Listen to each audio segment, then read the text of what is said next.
Wow.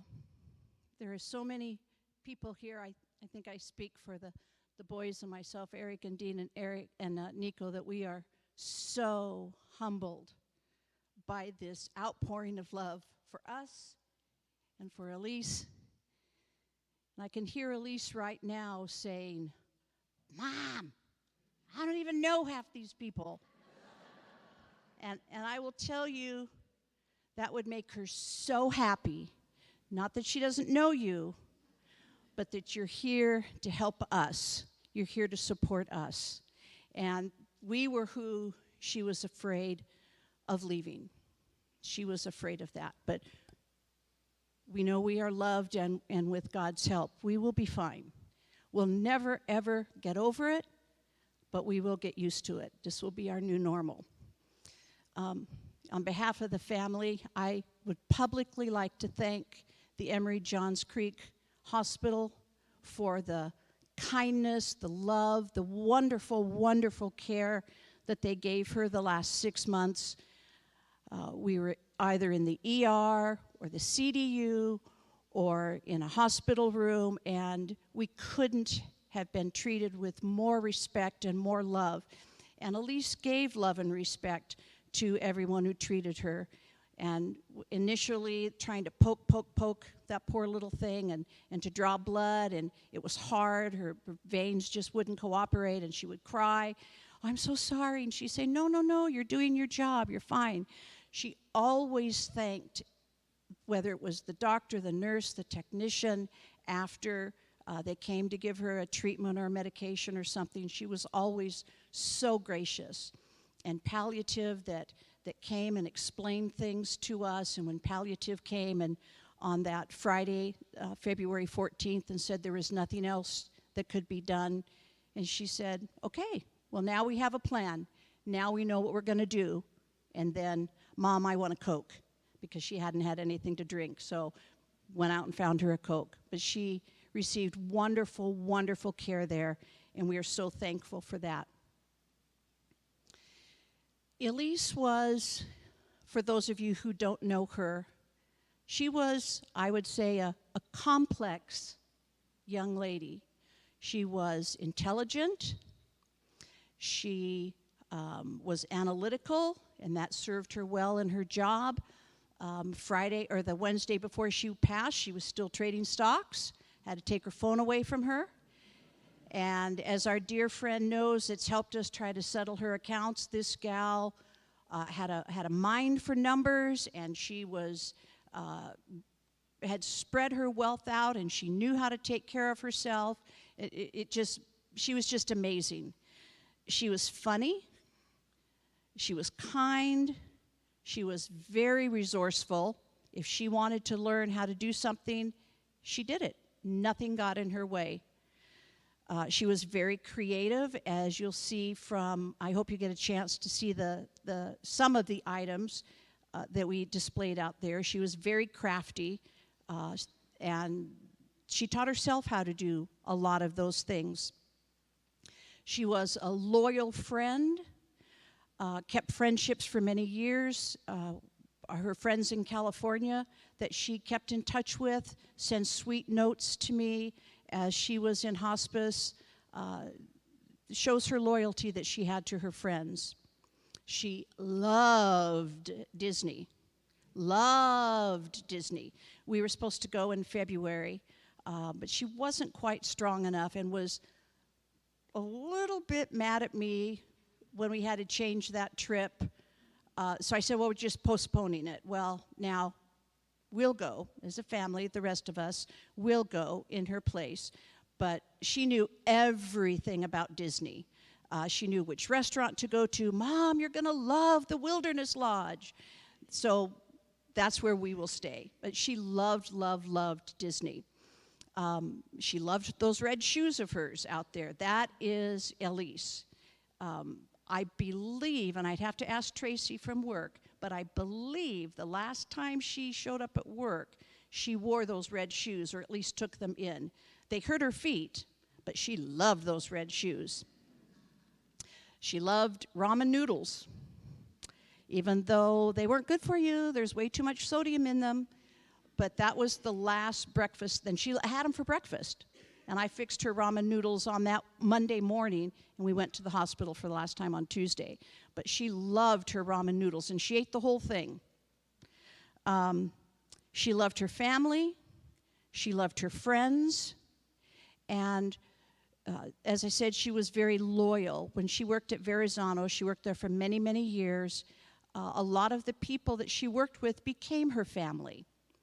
And her customers would come in, and she would greet them as if she'd been waiting all day for them to come in. She would be so happy.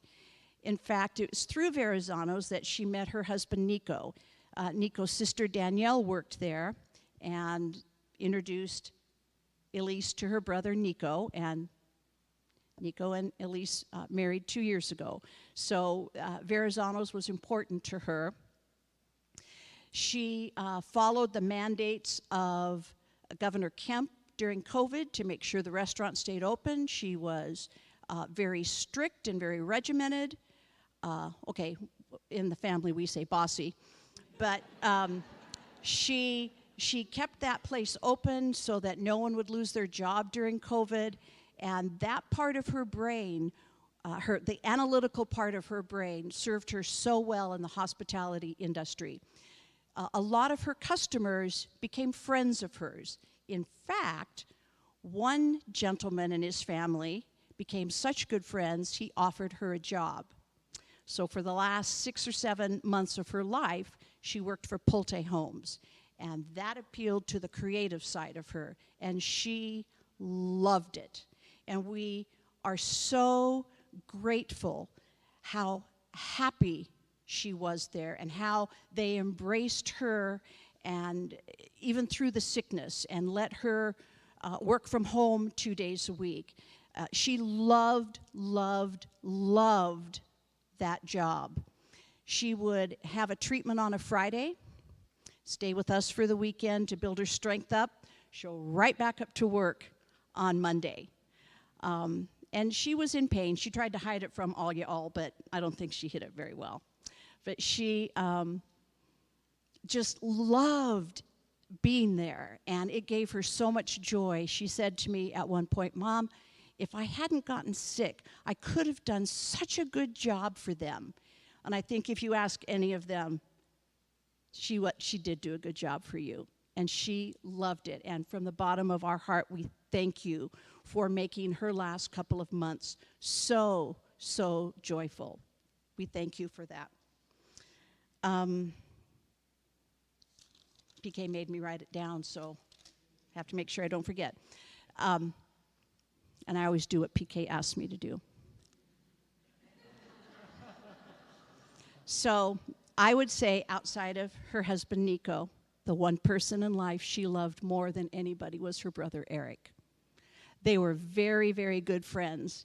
And the cowbell song was on purpose because Eric used to lean over to Elise, "Hey, I bet Jerome's going to use the cowbell. You owe me a quarter." But I don't think she ever paid you, did she, Eric? Bummer. When Eric was born, Elise was 3.5 years old. Little Mermaid was the Disney movie at the time. Dean brings her to the hospital. "Elise, this is your baby brother." Eric gives her a Little Mermaid doll. She says, "Oh, my Prince Eric." "Well, no, honey. We're going to name him Evan." "He's my Prince Eric." So he's Eric. And we often joke, and we are so thankful that Lion King was not the movie at the time, because that poor kid would be Simba. So she loved him, and he was her baby, and such good friends. I never really ever heard you guys argue. They laughed a lot when we would have dinner in the dining room. They would recite song lyrics or movie or TV show lines. Dean and I never had a clue what they were talking about. They'd laugh and laugh, and, you know, as a parent, is there a better sound than that? Not really. Even at Thanksgiving, as young adults, they would do that, and Nico would join in with them, and they'd laugh and laugh. We still never knew what they were talking about.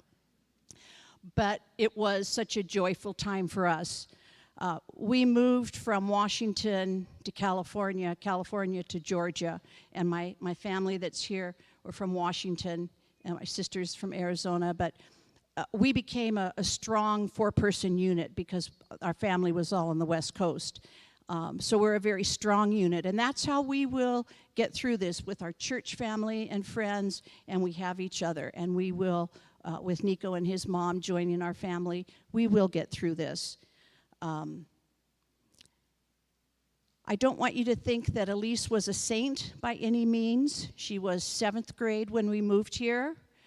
Remember, to get to age 37, she had to go through those teenage years.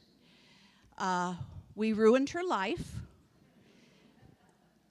and she often reminded us of that. Dean and I were stupid. We didn't know anything. We didn't know what it was like to be a kid. We didn't know what it was like to be a teenager, on and on and on. Life was horrible. Luckily, Dean and I grew up and we matured. So by the time I'd say she was, in her mid-20s or so, we were all right. We were acceptable. She could hang out with us. And I will say that for the last 5 or 6 months, Elise and I spent a lot of time together, whether it was in the car going to appointments, or sitting in the infusion center, or the ER, or sitting on the couch, or whatever. We had wonderful, wonderful times together. We talked about everything. We talked about nothing. We watched a lot of Friends on TV. I have wonderful, wonderful memories that I will carry forever about our time that we got to spend together. I know most people don't have that. Sometimes they lose a loved one suddenly. We have the privilege of being able to tell her and show her every single day how much we loved her and how much she loved us. Elise never complained about having cancer. She never said, "Why me?" I know in the dark she grieved. I grieved in the dark. But during the day, she held her head up high. She had a very positive attitude. She was determined that cancer was not going to define her. And we know, as believers, that cancer did not win. Many, many people in this room prayed for healing, prayed for a miracle, and God did answer our prayer because she is healed.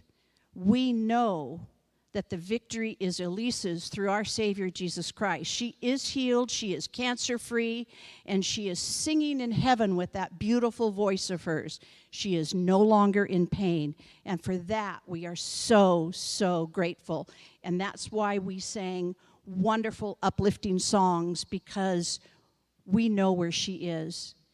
One final text that she sent to a friend of hers before she passed, she said, "I feel bad for my family having to go through this, but I'm going home.